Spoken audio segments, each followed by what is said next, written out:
Good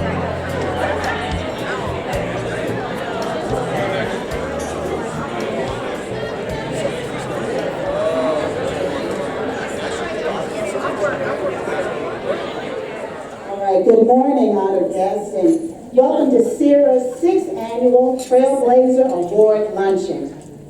It's gratifying to look around and see so many familiar faces, including our magnificent partners, consisting of lenders, nonprofit organizations, and fellow brokers. Now, you may be wondering, how did this great organization called CIRA get started? Well, it was more than 15 years ago when 10 extremely passionate, dedicated women got together to advocate for home ownership for everyone. Now, while the idea was exciting, the process was not easy.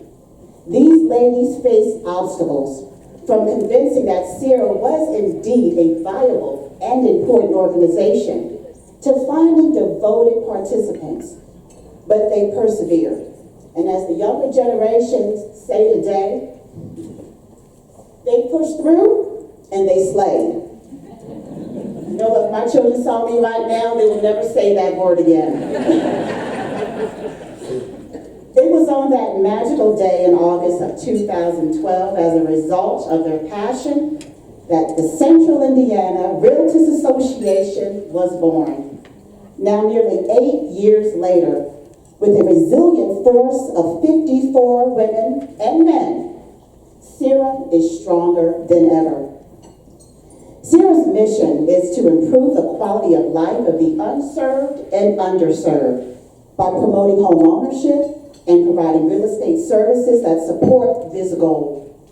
It is also our mission to enhance the economic development and improvement of our members and the communities we serve.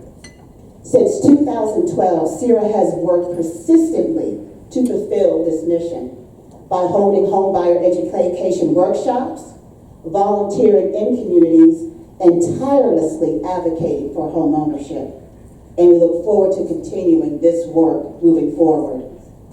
Now, I hope that this day inspires ideas and conversations on how we can make home ownership a priority for everyone. So on behalf of my CIRA colleagues, thank you for choosing to make this day to be a part of ours. Please enjoy the program.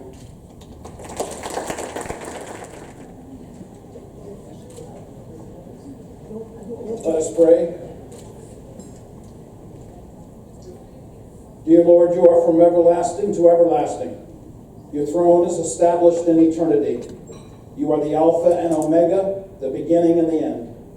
Your eternal nature is the basis for your eternal word. It is upon this eternal word that we bring our invocation, our petition to you. We thank you for your eternal law embedded in righteousness that allows any of us to come to you because of Jesus' work on the cross for us. It is your righteous law which has established how people should live. It is only by your eternal standard we can say that all people are created equal. It is only by your eternal standard that we can say that all people should be free. It is only by your eternal standard that we can demand fairness. It is only by your eternal standard that we can call for justice. And it is only by your eternal standard we can live for reconciliation. Lord, we do not forget our own history. We remember the injustices perpetrated against us and others. And we confess our own sins because we remember our own history. And in our confession, we seek your forgiveness. May we pray as Jesus taught us to pray. Forgive us our trespasses as we forgive those who trespass against us. May we forgive those who have reviled us. May we forgive those who have stolen from us. May we forgive those who have gained position over us through corruption. May we forgive as we have been forgiven in Jesus. For we know that the true freedom of Jesus' sacrifice is a freedom from our human anger, hate, and wrath. May we never forget our history, and may we not seek to live there either.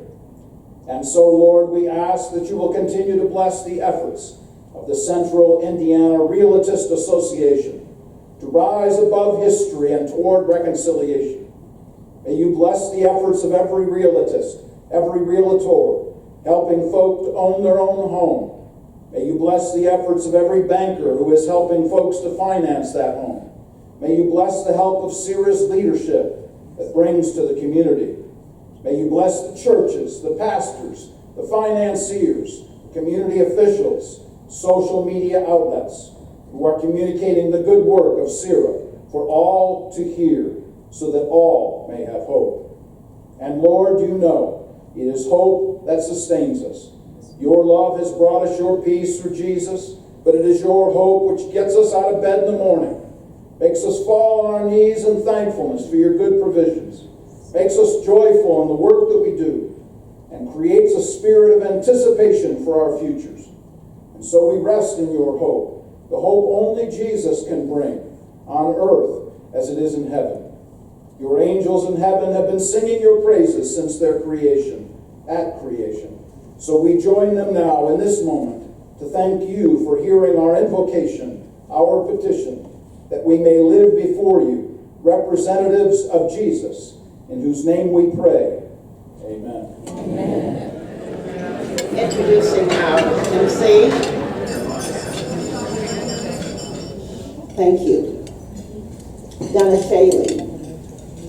After teaching for 10 years, Donna Shaley began her radio career in 2005.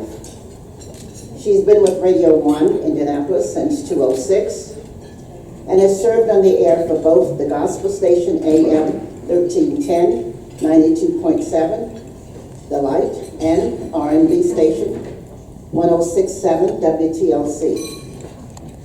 Donna is most admired and noted at Radio 1 Indy as the producer of the late Amos Brown and his award-winning show, Afternoons with Amos. From there, she became an on-the-air talent and has done many shifts on the Light as well as 106.7 WTLC. Currently, you can tune in and hear her from 2 to 5 p.m.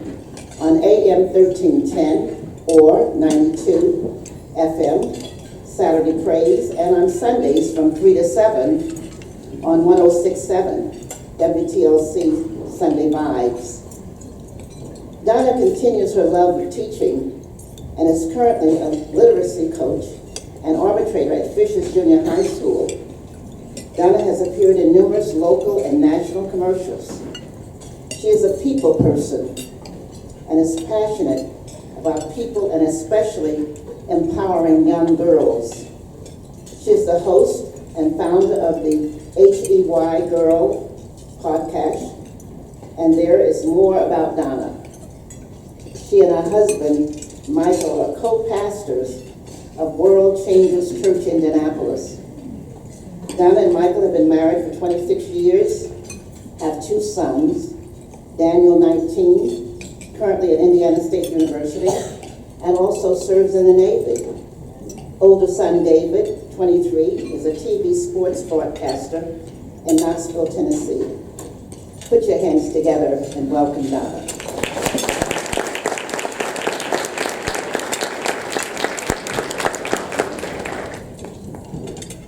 Thank you. Good afternoon.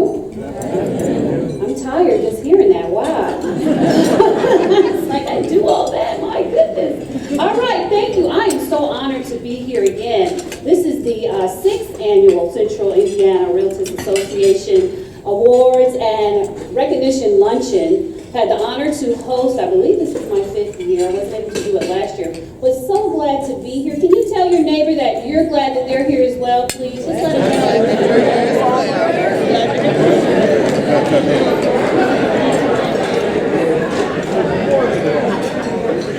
Exactly. It would not be this event without you here. Also, it would not be this event without our sponsors. We always have to recognize the sponsors, and so I want to do that at this time. I want to recognize our platinum sponsors, and if you are here from one of these organizations, please raise your hand so we know that you are here. First, Financial Bank. Yes. Let's go. That's right. We got Fairway Independent Mortgage Corporation. We have Centurior. They are here. The entire mortgage management team is here. Where are you all? My goodness, thank you so much. We have the National Association of Realtors. We have the U.S. Union Savings Bank. Also, our gold sponsor, oh yes, look in. Our gold sponsor, My Board. Yes. Silver is the Indiana Housing and Community Development Authority. I see you. Fair Housing Center of Central Indiana. First Merchants Bank. Key Bank. Our bronze sponsors, love these ladies. They are just awesome to me. Home and Finance with Janice and Diana. Chicago Title. Home Guide Realty Services. CIRA. And then State Farm with Mike Klein. Yes, thank you all. We want to thank all of our sponsors. We thank you very, very much for just investing in this awesome event. Also, there is a raffle going on. We do have the 50-50 raffle going on, and I believe some ladies will be walking around for you to get those tickets. They're only $1, and 6 tickets for $5. So you can do that at this time too. They'll be around, so when you see them, make sure you pick up some tickets. It goes to all philanthropic organizations and things that this organization invests in. At this time, we're going to have a greeting by Mr. John Hall. He is the Executive Director of the Indiana Housing Agency. Let's give him a hand as he comes.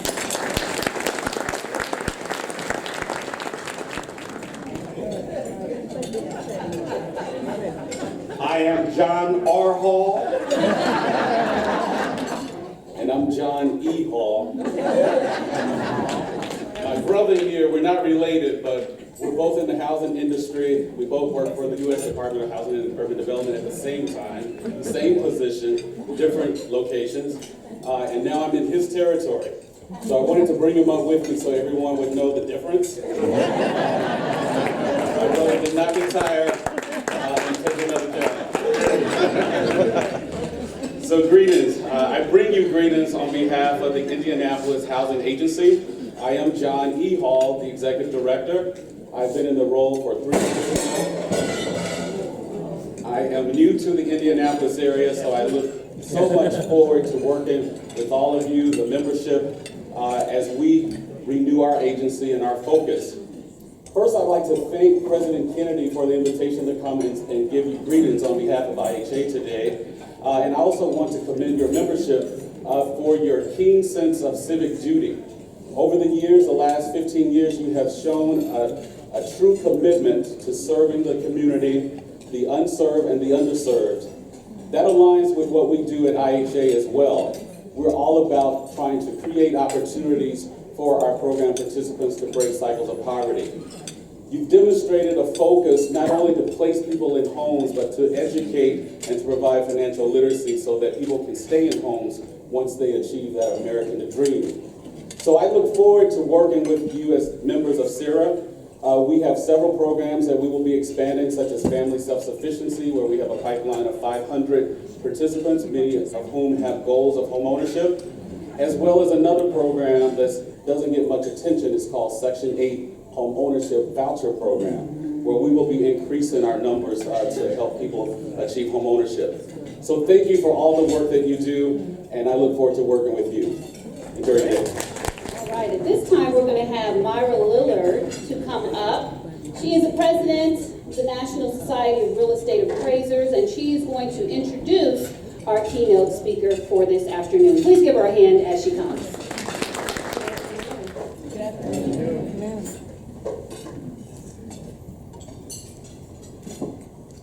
Mark Edward Austin.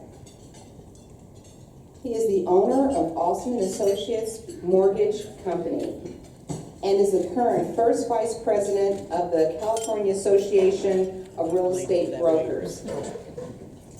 He has served as president of the Consolidated Board of Realtors of Los Angeles and chairman of the Public Affairs and Mortgage Banking Committees for the National Association of Real Estate Brokers.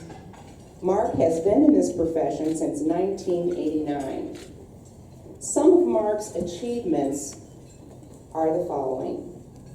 He has successfully led a national initiative to include real estate brokers in distressed property disposition, which brought millions of dollars to the inner city communities. He has spoken before the U.S. Congress regarding the plight of urban housing, and he has recently testified in Congress before the Subcommittee of Housing and Finance. He's presented to Congress a public policy white paper identifying the impact and the result of underserved financial services in the inner city communities. He has received several awards, some of which I'll note here. He's received the Los Angeles County Board of Supervisors Outstanding Achievement in the Community Award. He has also received that award from the City of Los Angeles and the City of Inglewood as an outstanding community leader. The National Association of Real Estate Brokers has awarded him the Mortgage Professional of the Year in 2014. The California Association of Real Estate Brokers awarded him the Realtist of the Year in 2011. Southwest Los Angeles Association of Realtors, the Realtor of the Year in 2004. He's a board member. He serves faithfully at the Consolidated Board of Realtors in Los Angeles, California. He's a board member of the Los Angeles Museum of African American Art and past president of Minnie House Women's Recovery Center. And he is also past board member of the Seattle NAACP. Please let us give a warm welcome to Mark Edward Alston.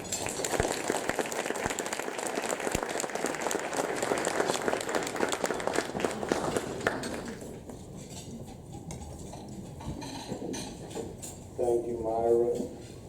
Good afternoon, Indianapolis and surrounding areas. It's my first time here. It's good to be here.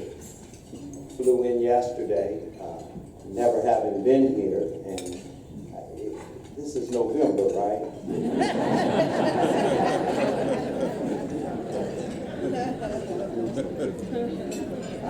I brought some shorts and some tennis shoes. And a coat. I'm honored to be here. Thank you, Dolores Kennedy and Myra and the rest of the Central Indiana Board of Realtors for inviting me. I'm honored anytime anybody wants to hear anything that I have to say. I want to thank my significant other and friend, Tasha Wheeler, for meeting me here. I'm in a long-distance relationship. She lives in Huntsville, Alabama, and I live in Los Angeles, California. So anytime I get on this side, anywhere close to Huntsville, Alabama, we're going to see each other. Thank you for that introduction. I'm the father of 4 children. My proudest accomplishment. I always like to say that because if I don't do anything else well, I do my best to do that well. I do my best. It's hard. I got grown children. My youngest is 21 now. And for those of you who are fathering or mothering grown children, that transition from doing what I tell you to do to let's work it out, or them telling me what to do, man, it's tough. It's tough. So,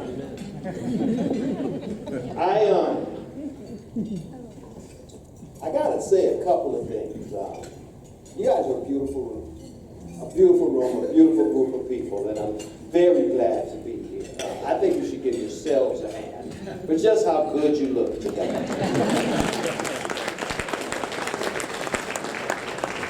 Now, I'm not really diverse. I didn't come to talk about diversity in real estate. I didn't come to talk about white housing stuff or Asian housing stuff or Hispanic housing stuff. I came to talk about black housing. I came to talk, it's okay if I just be black today. Is that okay? You're laughing. I want somebody to say yes. I'm gonna be black. I brought my own car and I got my return ticket. So, and mind you, if somebody don't speak for us, who is? Somebody got to speak up. And so we got to pick up the mantle and speak up. It's not against anybody else. But when you're at the bottom of every good statistic and the top of every bad statistic, it's time for somebody to speak up. I've been cut, I'm bleeding, I'm tired of bleeding, I don't want a Band-Aid, I want a cure. Does that make sense? All right, so I am with NAREB, the National Association of Real Estate Brokers. We were founded out of a need. There was a time after World War II in 1947 when blacks were having a housing crisis. Here in Indiana, they had a housing crisis. They came back from World War II. There was no place to live. It was crowded housing in the black areas and no housing available. And there were riots nationwide and unrest behind housing opportunity, and blacks were not allowed to join the National Association of Realtors. So they formed 12 people, 11 men and 1 woman, met on July, I think, 29th, 1947, and formed the National Association of Real Estate Brokers with the motto of democracy in housing. That's how we got to be here. It's an organization that encompasses all diversity, all ethnicities, but our focus is what it was, and that is black housing. So I looked at the Central Indiana Realtors Association motto to serve the unserved and the underserved. Okay, and I think that's important because I find in rooms like this is the top of the echelon. This is the top 20%, but there's 80% out there that has no idea what's going on. All they know is it's bad and they're just trying to get through the day. Ain't nobody speaking for them. They don't have the facility, the ability, or the capacity to speak for themselves. So somebody has to speak for all of us. Both the top 20%, the bottom 20%, and that middle 60%. And so that's what we do. We speak for the unserved and the underserved.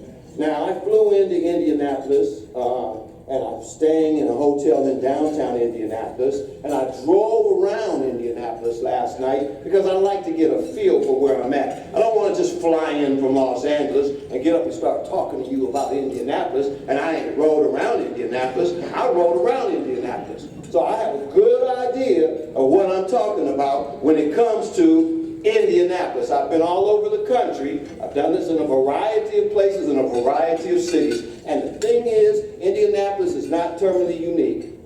What's happening here is happening everywhere. It's just what stage of progress is it in. Okay? So, I want to talk about public policy and black home ownership.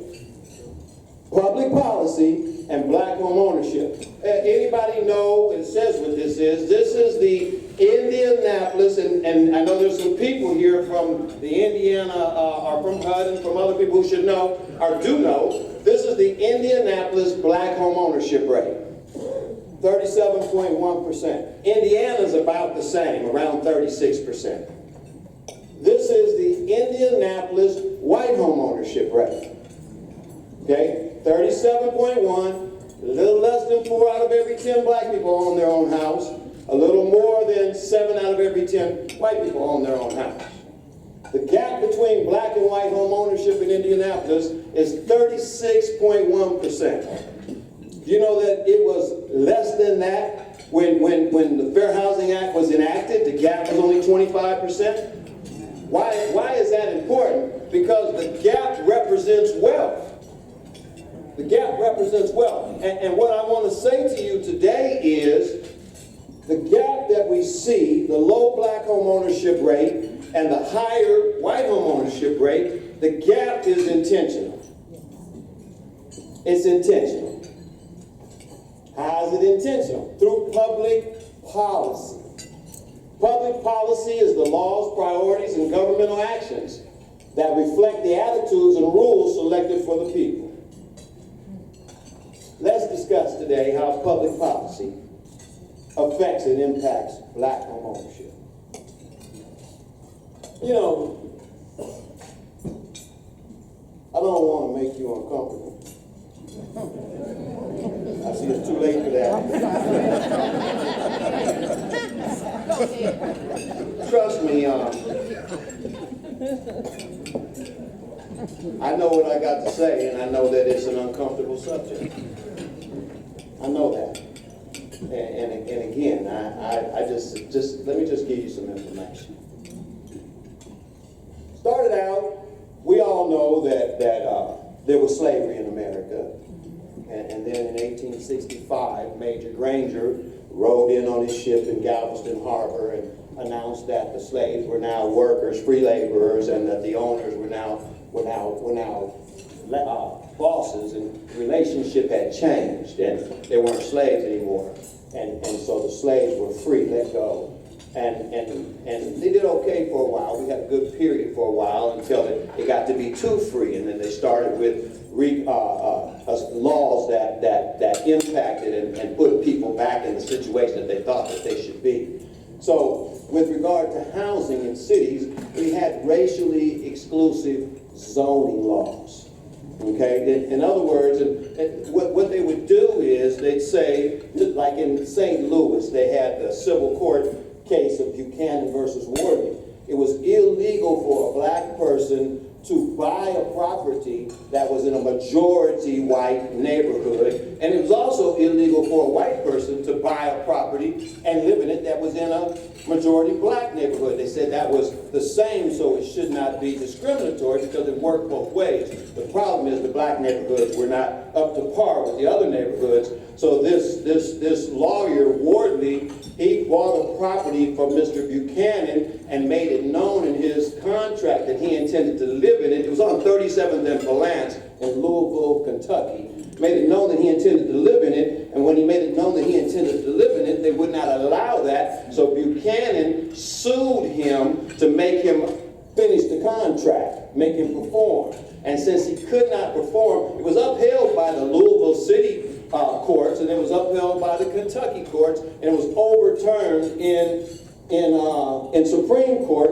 and it made illegal zoning based on purchase contracts, notice to perform, illegal in this country. And several cities, including Indianapolis, had racially exclusive zoning. In Indianapolis in 1926, what they did, there was a case in New Orleans, I think it was Tyler versus Harmon, where instead of making it buy, it was just tenancy. They said that because you could buy wherever you wanted, you just couldn't live there if it was black in a white neighborhood or white in a black neighborhood without written documentation from all of the citizens of the neighborhood. So in Indianapolis, they passed that same ordinance based on that law being upheld so far. The 1926, the Indianapolis City Council drafted and passed a residential zoning ordinance prohibiting blacks from moving into predominantly white neighborhoods without the consent of white residents and vice versa. The thing that happened after that was this guy, no pun intended, Dr. Guy L. Grant, a black physician, bought a house and with the intent of living in it, it was stated in the contract, and in Indianapolis, without the permission of the rest of the tenants and of the rest of the occupants, and they sued him. So Gilliard sued him, the guy he was buying it from, sued him and said, you have to move in. He won this case. He lost the case here, won the case in the Supreme Court. So that threw this out in 1926. After they got rid of exclusionary zoning, that became illegal throughout the country based on Supreme Court law. Private covenants came into place. Anybody familiar with private covenants? When the landowner would sell the land to the developer, they would put in the deed that you couldn't sell it or have it occupied by anybody other than Caucasians. Okay, so, and the thing that was important about this is that it ran with the land. Okay, as a matter of fact, in Los Angeles, 80% of our deeds are that way. They're still there. It's just the Supreme Court overturned it in 1947 with Shelley versus Kramer. They overturned it and made it not enforceable. Okay, and what they said was, privately, you can do it, but you can't use state police power to enforce it. So those restrictions still exist on the deeds. They just usually don't show up anymore. They don't show them anymore, but they're still there. They're just not legally enforceable. When I first started doing real estate in Los Angeles, we'd get a title report, and the first time I saw one, I was shocked. You know, I was shocked. So the only way a black person could be in the neighborhood that I live in now was if he was a handyman or a maid after 6 o'clock. And you know, what I'm talking about is how we got to where we are today. Government sanction of how we got to where we are today. It was intentional, not an accident. Maintenance of status quo is the overwhelming social construct. How it's been is how it's going to be. Government redlining. How many of you guys are familiar with redlining? The federal government, starting in 1932, what was happening in 1932? We were trying to come out of a depression, right? The federal government institutionalized racism in housing opportunity. How did it do that? It passed the Federal Home Loan Bank Act, 1932. It established 11 districts around the country, the Federal Home Loan Bank system, to try to get liquidity back into the mortgage market. It then, in 1933, passed the Homeowners Loan Act. The Federal Home Loan Bank was chartered to supervise the Homeowners Loan Corporation, which was created out of that act. And what did they do? They went around and mapped every city. They mapped every city, and I'm going to show you a map in a moment. And then the 1934, the National Housing Act, which created FHA. FHA came before HUD. Okay, it created FHA. And this is the Indianapolis redlining map. Okay, red meant it was an undesirable area, which generally meant it had black people or other people who weren't white in it, or factories or undesirable conditions. Yellow, the same thing, more factories and undesirable conditions. Blue was established old white neighborhoods without blacks or other people in them, but established. And then greens were generally the new subdivisions of the up-and-coming housing. This was what FHA used. I know y'all think FHA is the primary loan program for black folks, with its low down payment, easier credit qualifying, but it was created not for black folks at all. I didn't bring it up here, I have the 1935 FHA underwriting manual, and it says so in it. That's Indianapolis. So then we get to 1968 and the Fair Housing Act. A lot of stuff. Last year we celebrated what? 50 years of the Fair Housing Act? Yes. A lot of stuff happened in 1968. What's some of the stuff that happened in 1968? We went to the moon. Remember that? I think it was North Korea took the U.S. Pedalo in 1968. John Carlos and them stood in the Olympics in Mexico City and ruined their lives in 1968. Martin Luther King was shot and assassinated in 1968 on April 4th. There were riots throughout the city. And because this bill had been in play for a year and a half or so, couldn't get passed, couldn't get out of committee. But because of the riots and the civil unrest behind the Martin Luther King being assassinated on April the 4th, 1968, by April the 11th, this bill made it not just out of committee, but through the House of Senate and was signed into law. The Fair Housing Act of 1968. Now, here's what most of us don't know. The Fair Housing Act is actually the Indian Civil Rights Act of 1968. Okay? Fair housing is Title 8, but there's 10 titles to the act. Title I prohibits interference with federal troops.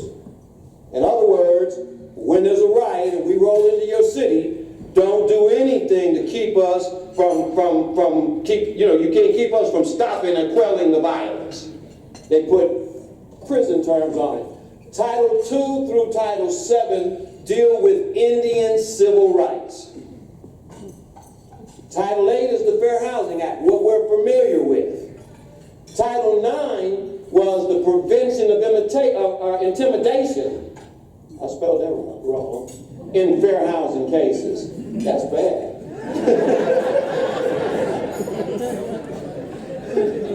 The older I get, the worse I spell, too. In other words, I can't do things, you had a high incidence of the Ku Klux Klan and so on. I can't do things to stop you from trying to break into areas that you weren't normally in. And then Title X made it a felony, punishable by up to 15 years in prison, to obstruct, impede, delay, or affect the movement of police or commerce. So in other words, they were dealing with the insurrections that were going on. They also passed a rider. They put a rider on the bill that made it a felony to go from one state or city, one state to the next, and participate in any sort of riot or insurrection. And the only difference between a riot and a protest is what? The police showing up, right? So they were having protests, and riots. People were upset around the country, and they had to compromise in order to get this bill passed. This was part of the compromise, along with the omnibus crime bill, which $50 million were earmarked to local law enforcement. Them tanks and other military-type weapons you see going down your streets when there's a problem. That's where this started. It started with the 1968 Fair Housing Act, or really the Indian Civil Rights Bill. Okay, so there's more to this history than we get taught a lot of times. Fair housing, without cheating or trying to achieve an unjust advantage. Here's the truth. This is nationwide across all ethnicities. Say black or white, Hispanic or Asian. This is period. In 2016. If you own a property, your net worth is generally aggregated across the country, $225,000. If you don't, it's $5,000. For black folks, that number, and if you notice, it's the rent side. If you're a tenant, your net worth is going down.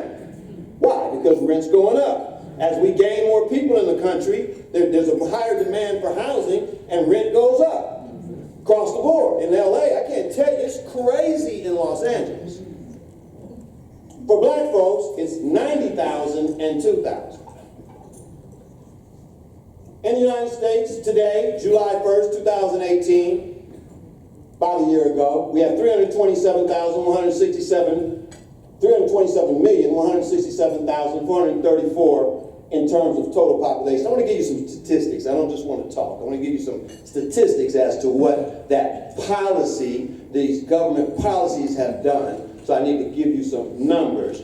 We're about 61% white. Hispanic is growing. It's about 18%. Black, 13.4%. Asian, 5.8%. That's about our numbers in terms of major ethnicity breakup. Now, in terms of total mortgages done. There were 7,339,097 mortgages. This is HMDA data, most recent. This is of all types of loans: purchase, refinance, repair, construction, all types of loans as reported. White, 4,846,000.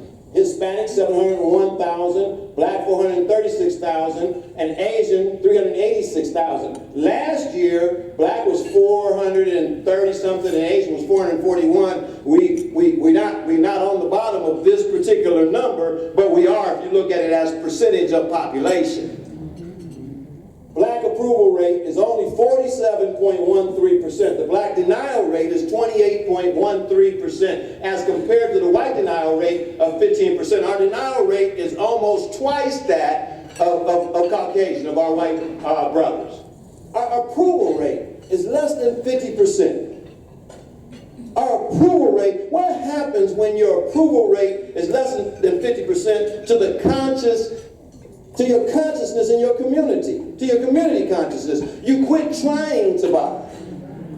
Anybody ever get a credit card that you're approved on the email or in the mail and you fill it out and it don't go through? It happened to me recently. It's been a year now or so. I'm going to pre-approve, you're approved, low interest transfer.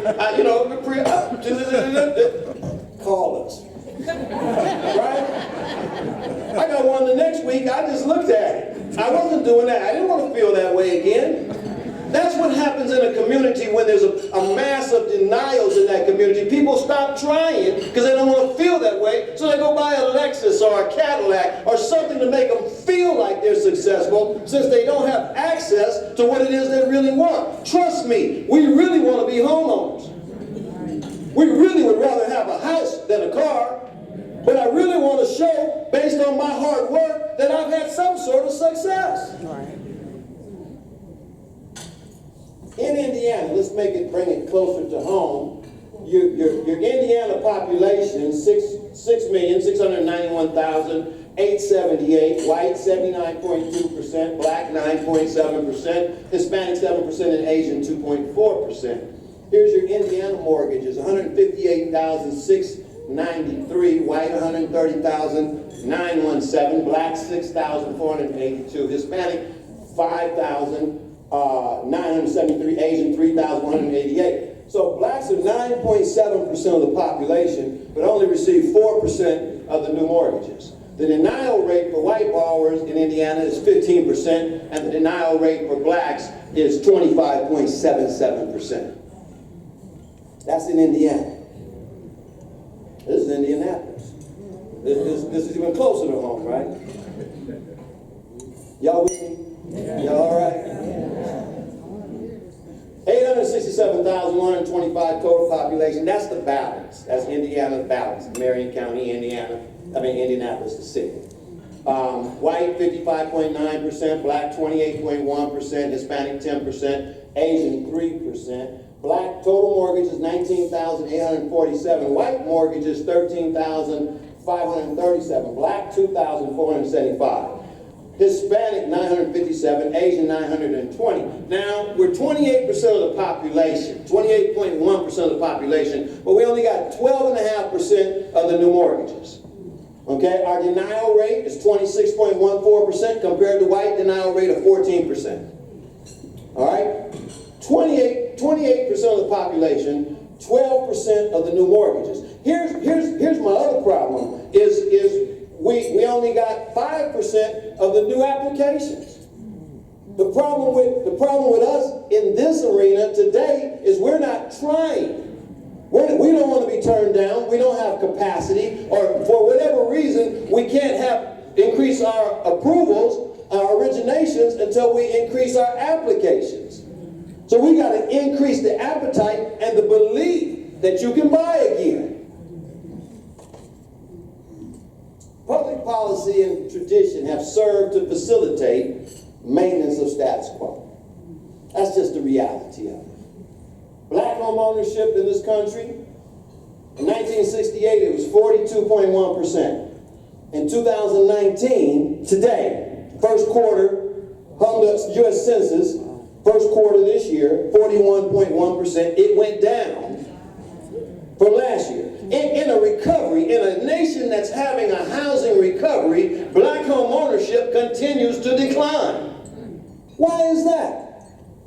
Not only that, for all the years prior to 1968, it was legal to discriminate.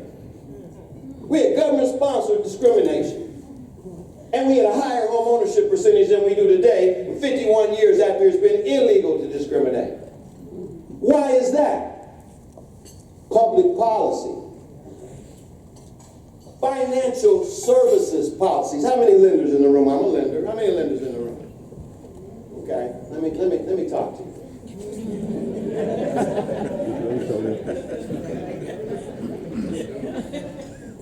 First things first is, I haven't had a loan declined in years.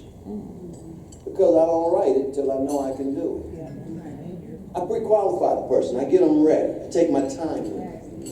That's the first thing, is why is our denial rate so high? And I think it's because of the lack of people who look like me that are sitting at the table writing the application and taking the time with the people. We need to increase the number of diversity of loan originators. Now, financial service policies, risk-based pricing. You guys heard of that? Risk-based pricing. So today we have something called loan level price adjustments, right? LLPAs. I call them the poor pay more fee adjustment. That's what I call it. In other words, if you have less money to put down, if you have a higher LTV, there's a higher adjustment to your cost, which is then reflected in interest rate. If you have a lower FICO score, you meet the threshold of 620 to get a Fannie Mae Freddie Mac loan, but you have a lower FICO score, so you have a higher adjustment, an extremely high adjustment to get in. Okay? So you're buying 2 units. There's a higher adjustment to get in. Black people have lower FICO scores in this country than white people do. Why? Because black people are paid 60 cents for every dollar than white people are. So when it comes down to our car breaking down or something else breaking down, and we have to make a decision as to what to pay, we pay to get to work. And we take that 30-day late, which is then reflected in a lower FICO score. It's not because we don't want to pay, it's not having the capacity to pay. Now, prior to 2008, there was no risk-based pricing. If you got in, if you met the threshold, if you were approved, then everybody had the access to the same pricing. Now, we understand that we had a crisis in this country and Fannie and Freddie got in trouble, had to borrow $187 billion. Well, they paid that back. And it's also contributed another $163 billion to the federal government in sweeps, in profit sweeps. They've been paid it back and made a profit. I would say it's time to go back to the time that it used to be, when we go back to the same pricing for everybody who meets the threshold. Right? So what's the problem? Why won't they do it? Because now we've been told that risk is too risky and the government shouldn't be in that risk position. You taxpayers shouldn't have to foot the bill, but that's what we were created for in the first place. Fannie Mae was created, I think, in 1938. White home ownership in the country was at 50%, just below, and it was a national catastrophe, so they created a new federal institution called Fannie Mae to improve and provide liquidity to be able to provide housing opportunity. Black home ownership has never been above 50% in the history of this country. The highest it's ever been is 49.6%. That was in 2004.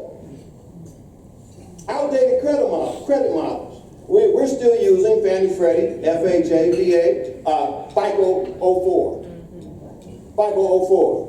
FICO 04 is I think they're at FICO 09. I think they're at FICO 9 now. Okay, and then there's some other credit score models like Vantage scoring that will take advantage of things that you pay, like your rent, to allow you, since we have an automated underwriting system. In other words, our underwriting is done by computers, artificial intelligence, based on algorithms that are written. Then you have to have a score in order for that computer to read your credit, to give you an outcome. It used to be that we looked at the credit, measured, how many lates you had, and got you approved that way. But now that it's automated, and the automation eliminates the risk for the lenders, and it reduces the reps and warranties, so then we have to get into a score. When you don't have a score, they'll still do the loan, but guess what? They charge you for manual underwriting. And your ability to buy goes down because you're subject to QM criteria. I don't want to get too technical. We need them to bring forth new credit models. That the FICO 04 is more restrictive, gives you a lower score based on the criteria than the new FICO models. New FICO doesn't look at nuisance collections and medical debt.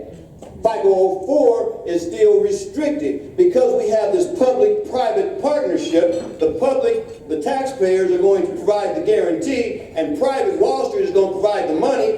Wall Street is fee incentive. So as we go down this public-private partnership conversation, we need to wake up. Realtors, we're the watchmen for our community. We need to pay attention to what our capacity is and be able to do it in a way that we can afford it. Bad appraisal policies. I don't know how it works here. I know how appraisals work here. They work the same all over. We have the homeowner valuation code of conduct. But we don't have any old appraisers in LA anymore. All our appraisers are young people that come from outside of our neighborhood that are generally scared when they get to our neighborhood. So, no, seriously. And they don't, it doesn't have no value. I don't want to live here, so why would I value it? And so we see that in our appraisals. Even in Los Angeles, where, a wreck costs you $400,000. A wreck costs you $400,000. But trust me, we have a problem with bad appraisals. And I have a deal right now. The appraisal came in low. And so, based on the appraisal coming in low, it changed all the pricing criteria. Laws that create barriers. Now, I'm not a Dodd-Frank proponent.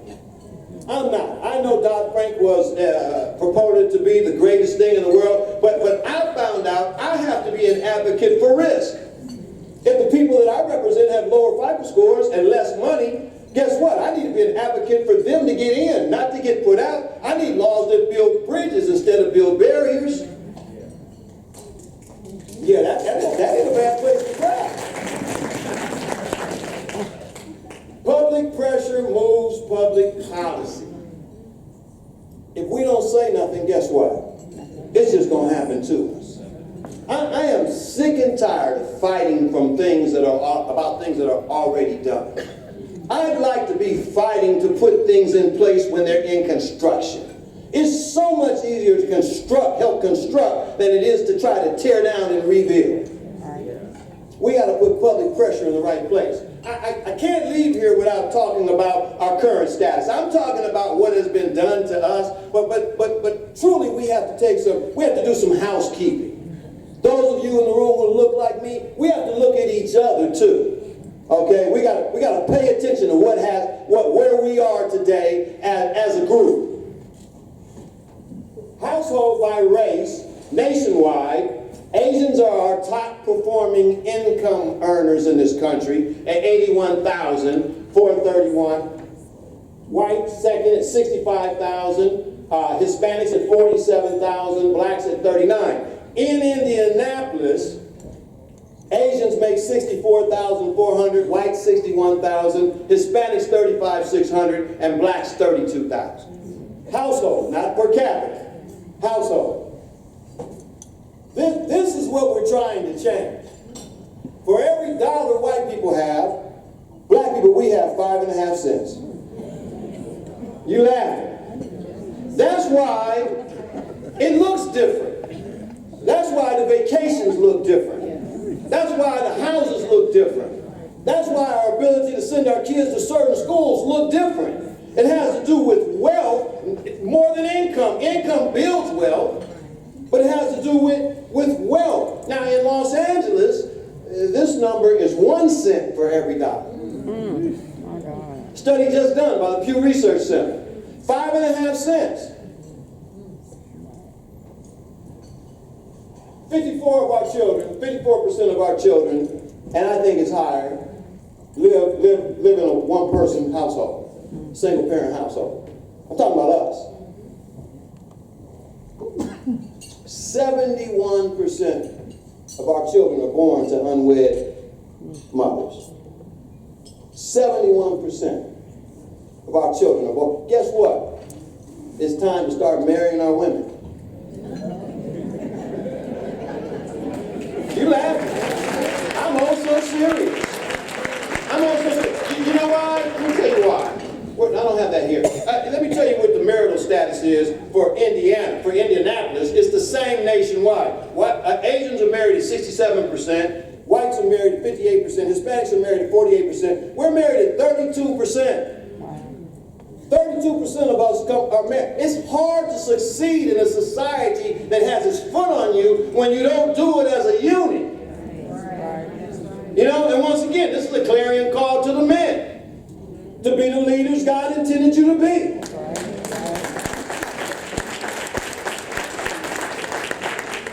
and to the women to be the women that God intended you to be. Even our life expectancy is different. White women live 8 years longer than white men, and black men live 8 years less than white men. Why? Income, economics, access to health care, miseducation. We have the lowest income, the lowest net wealth, the lowest home ownership percentage, the highest divorce rate, the highest abortion rate. Did you know that our abortion rate is 38%? It's the #1 killer of black people in America. It's not on the side. It's the #1 killer of black people in America. Highest homicide rate, highest disease rate, highest incarceration rate, highest percentage of income spent on consumer goods. We're at the top of every bad statistic and the bottom of every good statistic.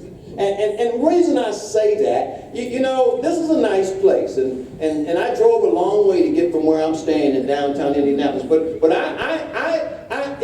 we gotta go reach back into our communities, because while that may not apply to me and it may not apply to you, it applies to us.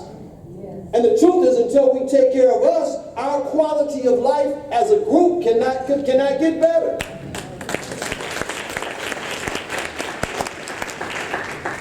Intention. This is not by accident. This is intention. It's time for us to take ownership of our own situation. It's time for us to take ownership of who we are and whose we are. It's time for us to understand it's time for us to quit being ashamed. It's time for us to go, that's them and not me. It's time for us to quit putting each other down. It's time for us to hold each other up, to say something good about each other. Just because I don't like it doesn't mean it's all wrong.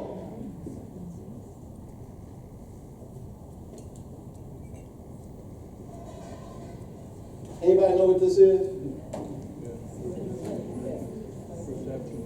1619 was the day that the White Lion, a slave ship, delivered 20 slaves to America. 2019 is 400 years later. This August will be 400 years. If I recall, the Israelites spent 400 years in Egypt, and they got free. They wandered around in the desert for 40 years before all those who didn't believe had to go. All those who were rebellious had to go, and then they walked into Canaan. All I'm saying is, let's not let it be another 40 years. You know, let's start believing in who we are. Let's be who we are. I'm unapologetically black and unashamedly Christian, and I'm gonna be that.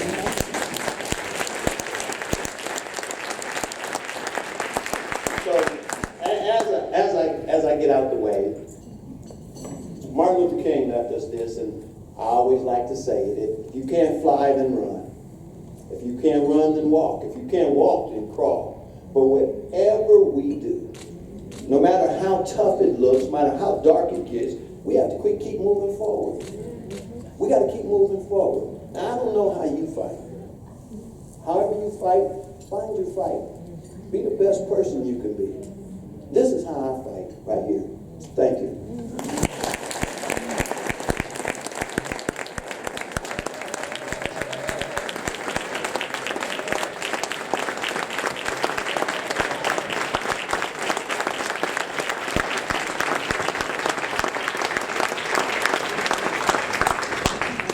Wow, that was amazing. We just went to school and church at the same time. Amen. Can I get an amen? Thank you so much, Mark Alston. My goodness, that was so enlightening. Clarity call for all. I mean, that was. Can we give him another round of applause?